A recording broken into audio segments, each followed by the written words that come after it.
Imaginons un instant l'ouverture d'un placard de chambre. Bon, pas n'importe quel placard, hein. Ah, je vois très bien de quel genre de placard tu parles. Bah oui, celui où l'on entasse des vêtements depuis facilement 10 ans, sans jamais rien jeter. Le fameux placard de la honte. C'est ça. À chaque fois qu'on tire la porte, c'est une véritable avalanche de vieux pulls, d'écharpes démodées ou de pantalons trop petits qui menacent de nous engloutir. Et en général, on referme vite la porte, le cœur battant en se disant bon, je trierai ça un jour. Exactement. Et le truc, c'est que quand on regarde nos emplois du temps le lundi matin, bah, la sensation d'étouffement est souvent exactement la même. Ouais, l'avalanche de tâches. Voilà.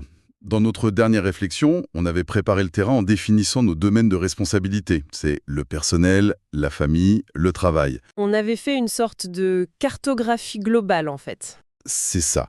Mais la question qui se pose maintenant, c'est de savoir comment allouer nos ressources qui sont strictement limitées, comme notre temps ou notre énergie, face à des possibilités qui sont, elles, infinies. Et c'est là qu'il faut agir. Parce que pour passer à l'action sans s'éparpiller, il faut une boussole. C'est vraiment l'objectif de notre exploration d'aujourd'hui. Trouver une direction claire. Absolument. Il s'agit de définir une mission claire pour pouvoir prendre des décisions stratégiques sur ce qu'il faut accepter ou refuser de faire. Analysons ça de plus près. Parce que le concept de mission, ça fait peur. Les gourous de la productivité exigent souvent de créer une espèce de déclaration de mission globale pour toute sa vie. Ah oui, le grand projet sur 50 ans. Mais oui. Et franchement, c'est souvent hyper intimidant et paralysant. On se retrouve bloqué devant une page blanche. C'est normal. Et l'auteur propose une approche beaucoup plus souple. Au lieu d'une mission unique, il suggère de créer une déclaration de mission limitée, mais vraiment pour chaque domaine de responsabilité. D'accord, donc on fragmente le problème. Tout à fait. L'auteur cite son propre exemple. Bon, c'est très lié à ses convictions religieuses, mais la mécanique est intéressante.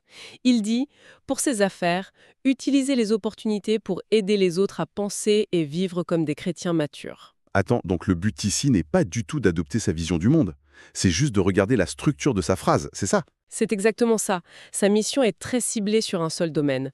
Et ce qui est fascinant ici, c'est que ces déclarations ne sont pas gravées dans le marbre pour les 20 prochaines années. C'est pas un contrat définitif. Non, pas du tout. Ce sont des documents vivants. Elles servent de guide hebdomadaire et elles peuvent être ajustées en permanence. En fait, ça me fait penser au GPS.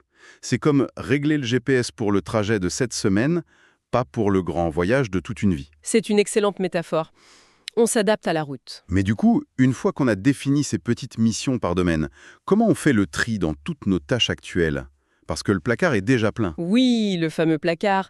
Nos vies s'encombrent exactement de la même manière. Et tu sais pourquoi? Par manque de temps pour ranger? En partie, mais surtout parce que les engagements que l'on prend sont rarement livrés avec une date d'expiration. On dit oui, et ça reste là pour toujours. C'est tellement vrai. On accumule sans s'en rendre compte. Et c'est là qu'intervient le concept clé de cette méthode, basé sur les travaux de Randy Alcorn. C'est ce qu'il appelle la négligence planifiée. La négligence planifiée, le terme est fort. Oui, il s'agit en fait de savoir dire non à d'excellentes opportunités, tout simplement parce qu'elles ne correspondent pas à la mission du moment. Et c'est là que ça devient vraiment intéressant. Pourquoi est-ce qu'on accumule toutes ces tâches hors mission à la base? Il y a plein de raisons, la nécessité parfois, ou juste une mauvaise gestion de notre temps. Il y a aussi la peur du regard des autres, non? Le désir de toujours impressionner ou de ne pas décevoir. Oh, absolument. C'est le grand classique. Mais dire non est en fait le seul moyen d'apporter sa plus grande contribution là où c'est vraiment vital. Donc, on dit non aux nouvelles choses. Mais concrètement, que faire avec les restes? Toutes ces tâches déjà accumulées qui ne rentrent plus dans la nouvelle mission. Alors pour ça, il y a 3 options très simples. La première, c'est d'abandonner. Tout simplement. On jette. On supprime ce qui n'a plus de raison d'être. Par exemple, un vieux projet qui n'a plus aucun impact aujourd'hui. Il faut couper le cordon. D'accord. Et la deuxième option? C'est de déléguer. Transmettre la tâche à quelqu'un de plus compétent ou de plus adapté. Comme la gestion du budget familial si l'autre personne est plus à l'aise avec les chiffres. Exactement. Et enfin, la troisième option, c'est de la faire quand même. Attends. Si ça ne correspond pas à la mission, pourquoi s'épuiser à le faire? Ça ne casse pas tout le système, ça? Je comprends ta réaction. Mais si l'on relie ça à une vision plus globale, la productivité ici n'est pas un égoïsme pur. C'est-à-dire? L'auteur s'appuie sur la pensée de Jean Edward Veith qui rappelle la dignité de toute vocation.